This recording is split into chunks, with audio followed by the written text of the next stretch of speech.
All right, hello and welcome to Camel Finance. I'm your boy Camel, and I don't have a great deal to say today. I'm not going to go over too many charts because honestly, nothing has really changed, right? Nothing's really changed. The markets are still trying to chop around and work out which direction they're going to go. But I did see this, and I thought this would make an interesting point of discussion, right? I thought I could maybe empty some of my brain on you today, and that sounded weird. That sounded weird. Anyway, I thought what I would do is go over a couple of these things. And yeah, let's just get into it, okay? Let's just get into it. So I saw this from Bob Lucas. He said this is the longest period in 12 years between all-time highs for the NASDAQ. And only a couple such periods, going back 50 years, unless 2021 was a generational blow-off top like 2000. So in the golden age for tech, with AI, bio, robotics, Web3, this feels like a great spot. And what he's talking about here is this feels like a great spot to get overweight, to allocate for the long term, expecting something in this neighborhood like this, right? So in response to this, somebody wrote, I can't fathom being bullish in such turbulent and uncertain economic and geopolitical scenario. Can't fathom it. And so Bob's response here is pretty interesting, and that's why I wanted to bring this up today. Look, he says he gets this sentiment a lot, but are these turbulent times? He says he's been trading for 30 plus years, and it feels almost like the least turbulent to me, or at least no different from past periods. And I thought about this. And this really made me pause, right? This made me want to do a little video on this morning because I was thinking about this. First of all, Bob has been trading for twice as long as I have, okay? Twice as long. But in my half-length career of Bob's, I'm pretty certain these are turbulent times, okay? Now, maybe, I was thinking about this, like, the question I was asking myself is Bob right? Are these times actually not turbulent at all? Are they truly no different to past periods, or no worse at least? Or has 30 years in the markets, once I get to 30 years, right, am I going to just be completely numb where you can see all this wild stuff that's going on and it just doesn't look any different to any other year in the markets? But I was thinking about this and I just jotted some things down here which we're going to just quickly go through, okay? First of all, the shadow banking industry. Now, no one knows what shadow banks are. I'm not going into this today. You can go and research this in your own time. But the shadow banking industry collapsed in 2018 and very soon afterwards, we had a plague sweep around the world, okay? So, first of all, I would make the argument that these are pretty different things, okay? These are things that most people hadn't seen before. And after we had this plague get loose, then we had a whole heap of censorship of the internet, which was a first for me, at least. I don't know about you, but I think that was pretty different. I think that was a drastic change to everybody's life, and people weren't really used to that either. I also watched the death of scientific method. Again, we're not going into too much detail here, but I think anyone with eyes has seen this. Major things that stick out for me is we saw them like remove data, okay? They removed M2, and granted they replaced it with M2SL, which is basically just a 1 month update instead of every week update for M2. But there was also fake data everywhere, right? And I remember thinking about this, like, how do you deal with the macro data? In fact, I started to switch much more off of macro and much more towards technical only during this whole time of the plague, because so much of the data is just fake, right? You can't count on anything. We had inflation run hot, and whilst that's not a brand new thing, right? Whilst there's been plenty of times in the past where inflation has run hot, we are undeniably closer to the end of this fiat currency cycle than the beginning, right? And so at the end is when you feel the biggest effects, right? And like I said, whilst we've seen periods of inflation throughout history in every other fiat currency that's ever existed, okay? Facts are the facts, and they did print 80% of all dollars to have ever existed in, what, like an 18-month window during this whole time of C19, right? So again, I would argue that's pretty different. Now, personally, like if I go back pre-2019, I can't think of a time when that happened, personally.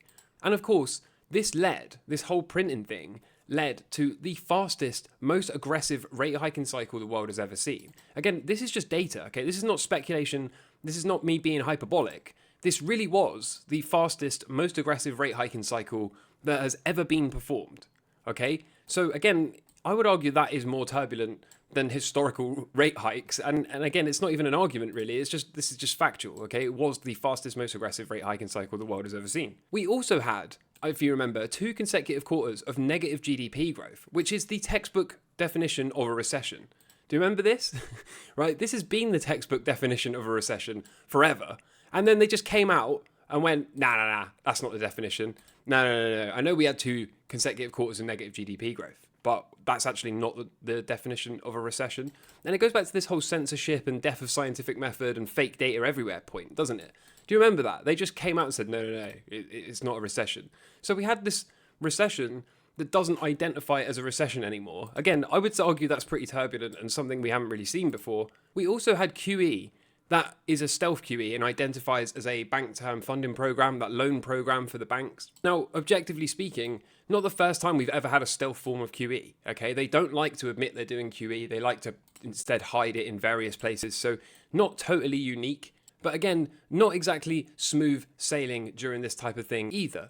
I would argue society is in one of the worst states ever, certainly in my life. And again, I'm not going to say any more on that. I think, if you have eyes and you look around you, right, society is falling apart in every single possible measurable metric. We also have 2 entire generations right now completely locked out of ever owning property. I don't know what is going to have to happen for the youngest 2 generations, right, to actually find their way onto the property ladder. We've come from a time where the average house was 2.6 times the average annual salary, to now we sit at a multiple of 7, 8, 9, something like that, depending on the area. If you're really lucky, it's 6.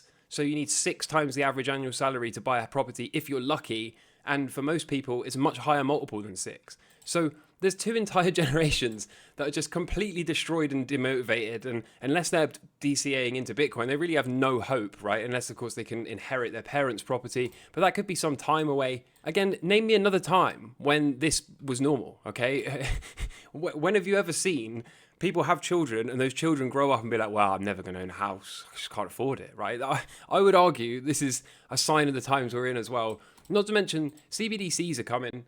And again, you probably already know about this. You probably already know all the drawbacks of the CBDCs. But again, I would say this speaks to turbulence, not laminar flow. And all of this at a time when the 3-letter companies that are unelected and seem to have a major say in the policy that is going to be applied to the entire world, whilst operating out of one coordinated playbook, it seems, are all doing so in plain sight, okay? They're so far through this now, they don't even have to try to hide it anymore.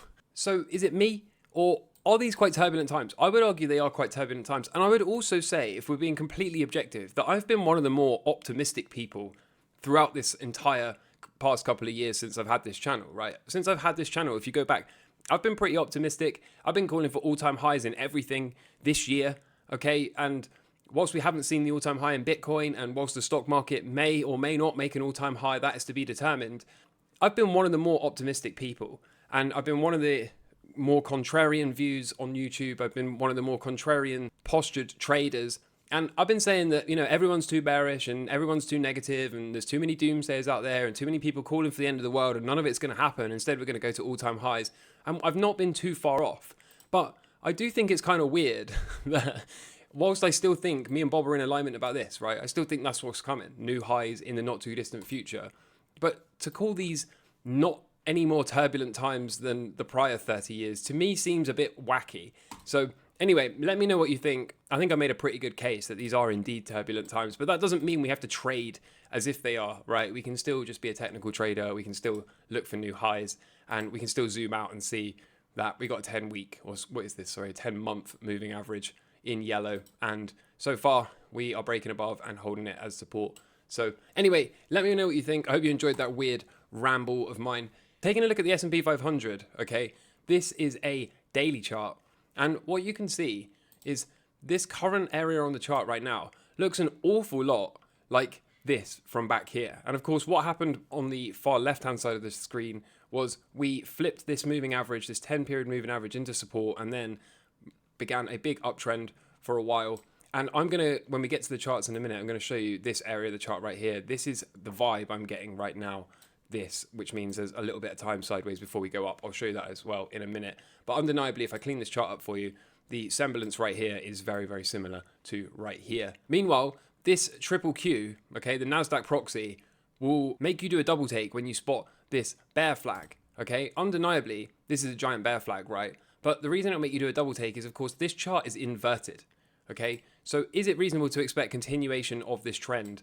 And of course, because this chart is inverted, meaning this is higher and this is lower, then should we expect to see the triple Qs break out and start to run towards new highs at the end of the year as we've been expecting? Well, inverted like this, it certainly seems like that is reasonable to me at least. Over in the world of Bitcoin, it continues to look positive, right?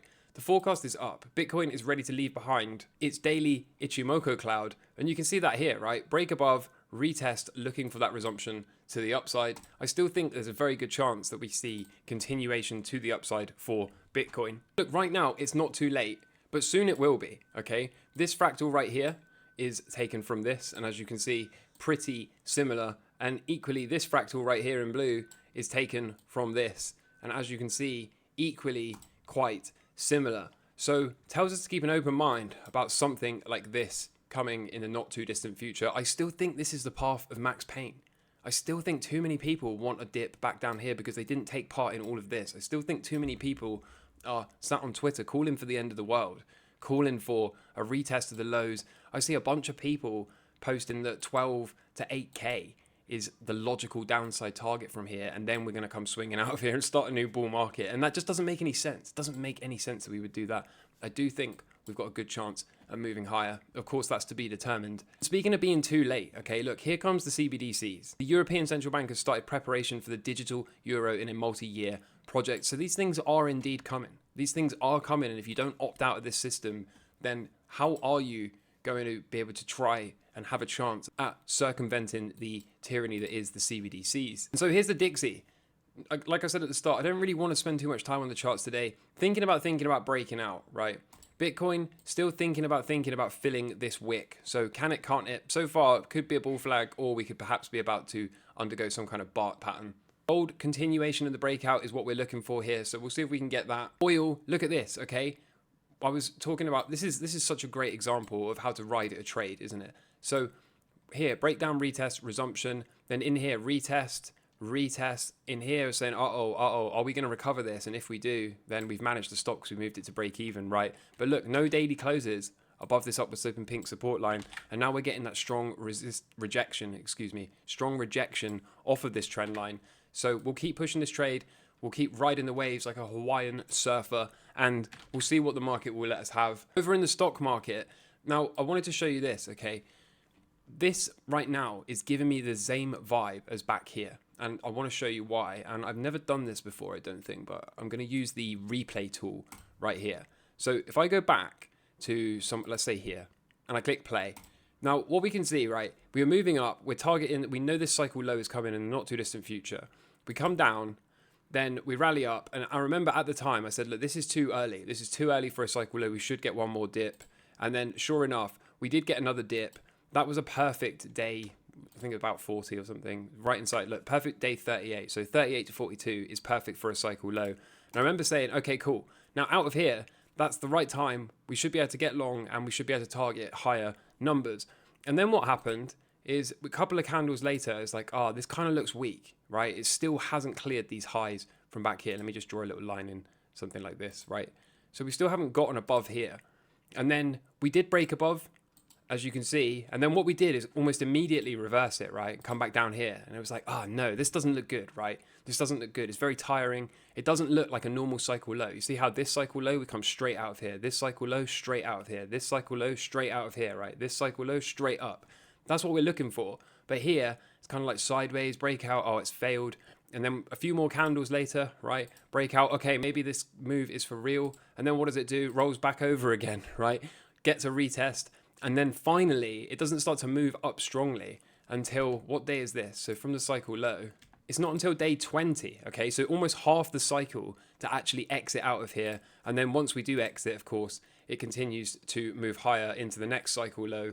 And then we find that cycle low. And again, we go again, making higher and higher numbers until eventually we find our local top. The point I'm trying to make here is this is giving me a similar sort of vibe. This isn't giving me one of these come out of here swinging type of cycle lows. We would have seen a breakout already by now if this was the case. Instead, it's got this whole kind of let's wear everyone down for 20 days time. Where would 20 days take us till?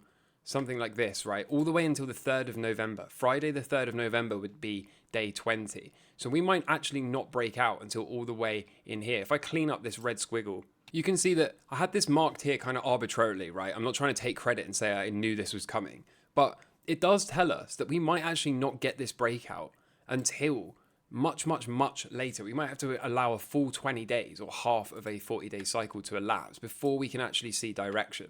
Okay, so just like how we did here, we sort of found the cycle low and then we just wore everyone out for a while before then coming rocketing out of here.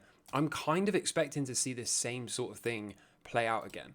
It kind of feels an awful lot like this is what's coming. And first, look, we've got to chop around in no man's land, break out towards the end of this month, okay? And then from there, we got a good chance at putting in a nice, healthy rally into the end of the year. So anyway, that's just the vibe I'm getting. Don't think it changes much, but I do think a lot of people are going to get worn out in the meantime. Tesla had seemingly a big earnings miss, but the big news for Tesla is it didn't sell any of its Bitcoin, so happy days there. I was talking about this earlier in the week, I think. Are we going to get a tree shake that recovers and then work our way up to break out this downward sloping purple resistance line? If we do, that can be a long, but there's absolutely no trade for me and Tesla unless we can get a breakout of this downward sloping purple resistance line. So if we can do that, then that'll be a long for me. But if not, then no trade for me and Tesla. So overall, it looks like there's going to be a lot more testing, right? It looks like there's going to be a bit more chop. It looks like they're going to try and wear everyone down before they reveal the true direction of the market. But overall, I don't think anything has really changed. I think we can still continue to stick to the plan, still play patient. And as the market sets up and as the market gives us a reason to start to allocate again, we can do that. So I hope you found value here today. I hope you're doing well in life. And until next time, take care from me. All the best. Cheers. Bye.